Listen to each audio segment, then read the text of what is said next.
नमस्कार मंडळी. आज आपण तीळ गुळाची पोळी कशी बनवायची तेही अगदी खुसखुशीत आणि 8 ते 10 दिवस टिकणारी ही गुळाची पोळी कशी बनवायची ते या व्हिडिओत बघणार आहोत. तर सर्वप्रथम आपण अर्धी वाटी शेंगदाणे, 1 वाटी तीळ, पाऊण वाटी गूळ.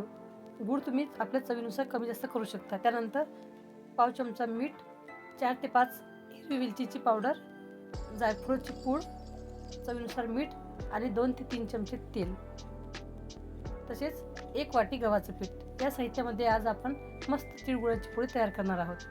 तर पीठ मस्त सैलसर भिजवून घ्यायचं आहे, 10 मिनिटं मुरू द्यायचं आहे.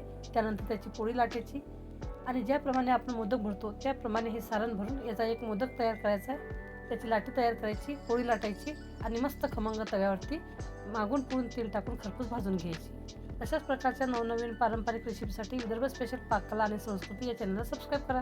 ह्या पोळ्या तुम्ही प्रवासातही नेऊ शकता आणि 8 ते 10 दिवस टिकवून ठेवू शकता. व्हिडिओ आवडला तर व्हिडिओला लाईक करा, कमेंट करा आणि शेअर सुद्धा करा. धन्यवाद मंडळी.